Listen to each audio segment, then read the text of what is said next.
Some days, Nice of you to come out in this weather. in some places, Thanks for coming this morning. someone just needs to be there. She served during World War II. This was one of those days. This morning we're just here to honor Miss Betty. A drill instructor during World War II, Betty Lance lived her last days at the Veterans Home at Fitzsimmons. She's a good friend.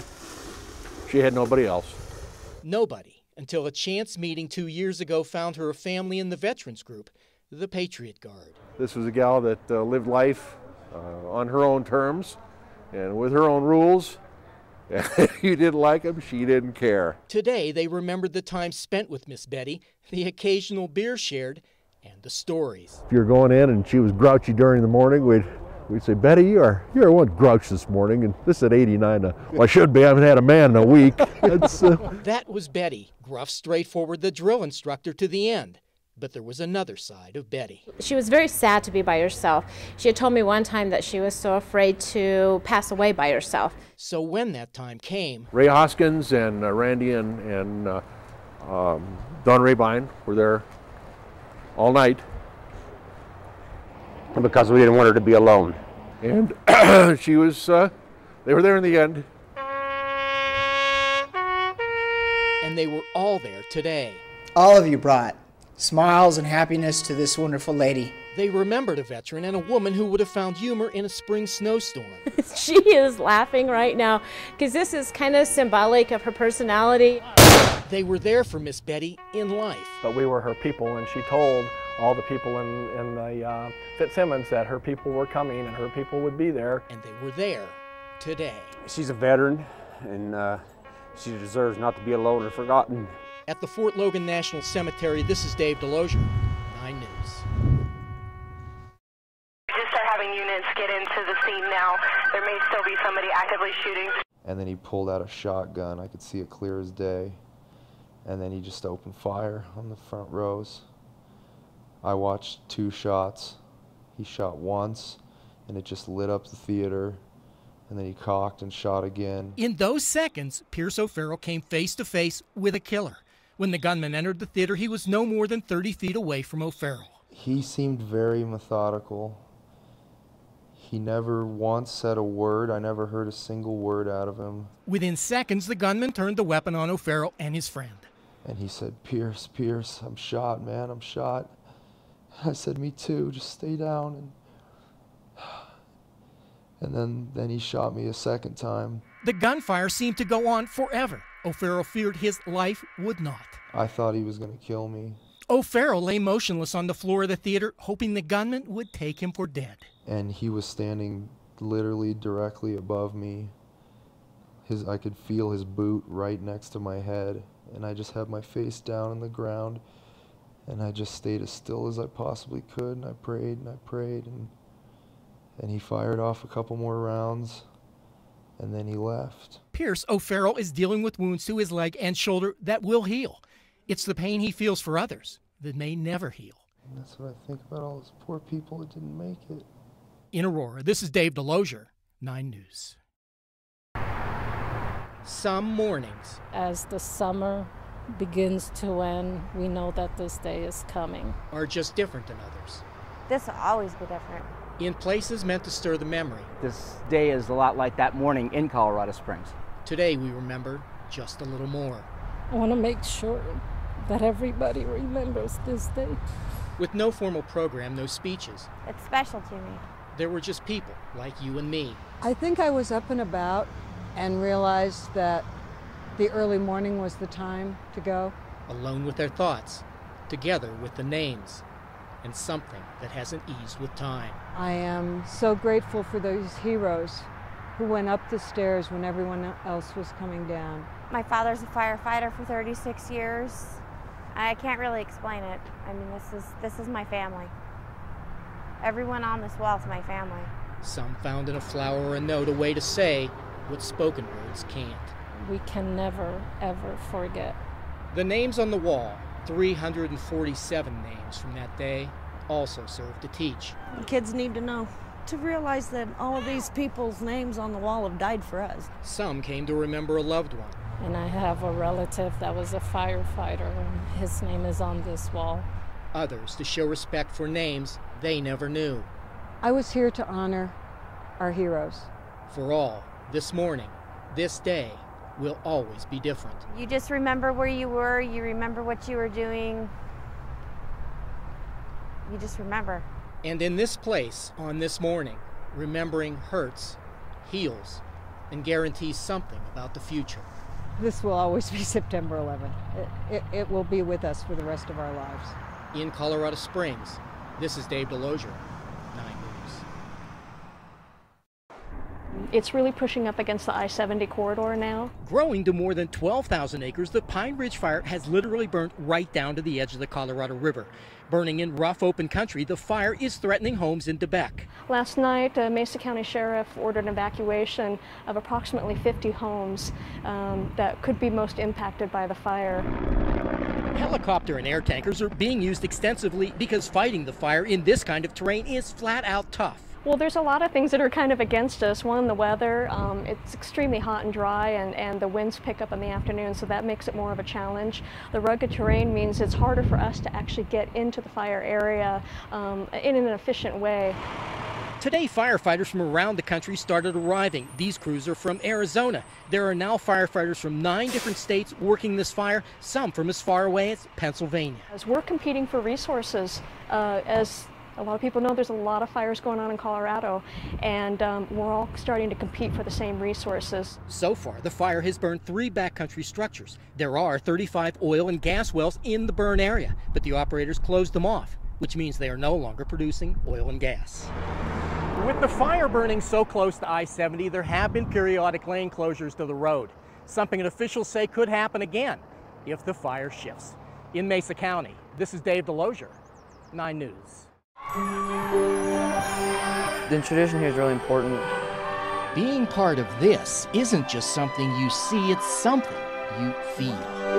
It feels amazing to just have that opportunity to wear the jersey. And to be a Golden High School Demon. For me, it's a ton of tradition. John Anderson has been the coach here for 14 years and remembers all those teams, those faces, those names. Golden, we kind of pride ourselves on, having tough kids that will respond to some adversity and get after it, and Brad Lukeman was the epitome of that. You see, being a Demon isn't just something you call yourself, it's how you play. Brad Lukeman! He was good. He was a great player, great Demon player, scrappy player. For me, basketball was high school. And for the 4 years Brad Lukeman played here, well, he was never alone. Scotty was just always just a fixture in our program. The little brother who watched and learned from the big brother until he graduated. A lot of people like to say he's sort of part of Golden basketball, and he's always dreamed of being a Demon. And there you go, right at 7. So when it came time to go to high school, he's just melted right in. There was no doubt where Scotty would go. The doubt was what he would do once he got here. Yeah, I guess I kind of envisioned that probably ending when he got into the high school situation, that he would, be a manager or be probably involved somehow, but I really didn't envision him as a player. But Coach Anderson did. He would kind of, say, well, maybe he could be a manager and help out, and that's not what Scotty dreamed about on the sidelines there. I mean, he'd done that. He'd been a manager, and he hadn't had the chance to do this until now. Come on, Scotty! A freshman on the freshman team. Uniform's a big part of it for him. Scotty waited 6 years for this. I'm happy. I don't believe in it's somebody's turn. Unless you earn it. Well, Scott Lukeman has earned it. Not the tallest or the fastest, he does know what it means to be a team. Everybody kind of comes together around Scott. He really brings us together. But that doesn't mean he's not prepared. See that move? Remember it. He definitely feels the excitement in that gym. Yeah, way to go, Cole. And as the end of the game nears, for the player who's waited so long, it's time. Come on, Scotty! You need to understand Scott Lukeman isn't on this team because of who his brother is or who the coach is. He's a Demon because of who he is, a basketball player. A kid like Scotty makes everybody understand what sports is all about. And for anyone who doubts what they saw, well, doubt no more. Yeah!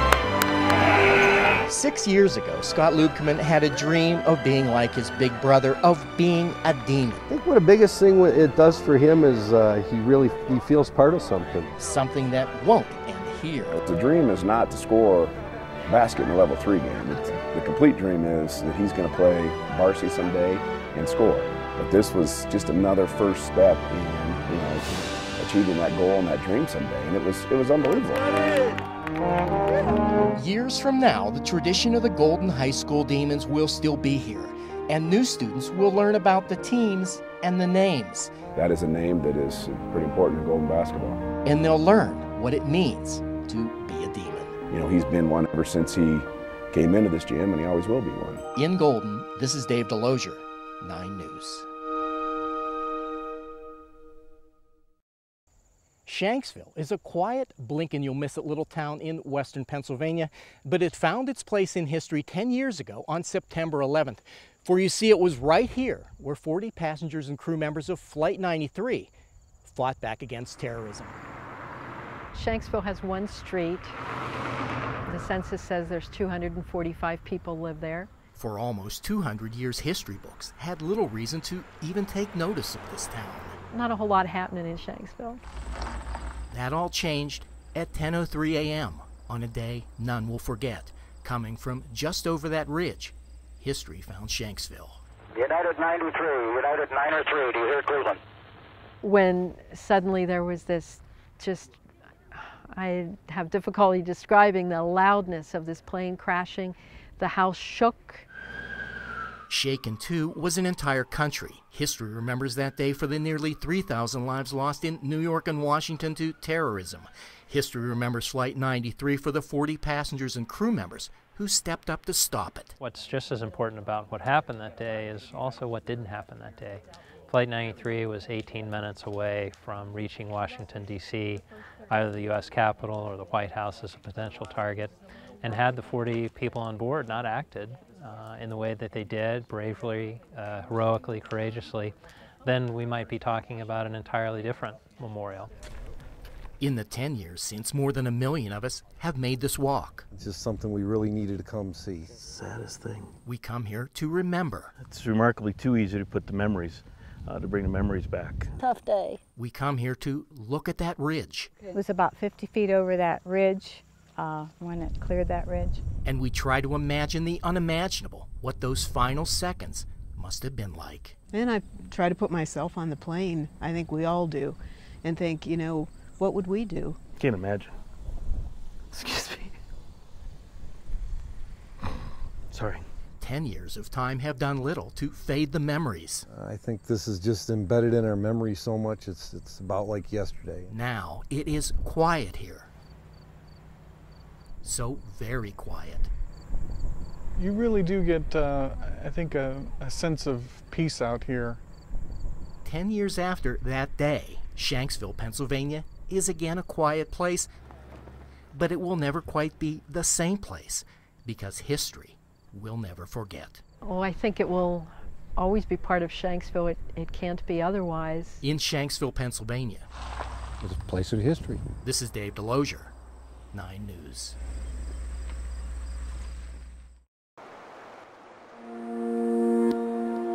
When you're fishing, it's you in the water and the fish. Out here, all that surrounds you flows straight to the soul. For all intents and purposes, it takes you away from anything that's on your mind, really. It is something Mark Shaw learned as a child, something he decided 3 years ago to share with others in a program called Real Recovery. We fly fish together for 2 days, and his name was Gary. As a buddy, Mark taught Gary how to fish. It's a complete distraction. And along the way, Gary taught Mark about life. Gary had cancer. A journey that is so consuming, but here on the river, it was different. You could see that he was escaping from his disease for at least 2 days. 2 days that in time, Mark Shaw would come to understand. April 9th of this year, I had a grand mal seizure. And later that day, I found out that I had a brain tumor. You can't begin to know, you can't begin to understand these moments unless you've been there. Life is consumed by what it takes to save it. All the things he saw in Gary, he now understood. I never thought I'd be on the other end of it. All right, do we have all 12? 12 men, all with one thing in common. So Friday I start a year's worth of chemo. something Kyle Adderman, a fishing buddy this year, understands. I was last year in Basalt, Colorado, as a participant. I was diagnosed with leukemia in November 2009. Yeah, you went one way, I went the other. And that is one of the things real recovery brings, an understanding that you're not alone. It puts you in a position where you know that other people are fighting the same battle you are. And out here on the river, those battles seem so far away. Colors are incredible, aren't they? And I don't have to think about cancer. I don't have to think about when's the next shoe going to drop, when my next treatment's going to go. A participant will come off the water and he'll say to you, I haven't thought about my cancer once in the last 3 hours. It's not what you would expect. Ooh, kind of like that. And that is what real recovery is about. Living for the moment, focusing on the here and now, and understanding tomorrow offers no guarantees. And then I learned in July of this year, Gary passed away. Perhaps more than most, these men understand how fragile life is. They know it is as unpredictable as a river. Through real recovery, they learn that with life, as with a river, you need to cherish every last drop. It is about living. Along the Colorado River. Life is good. Live it. This is DWDelozier.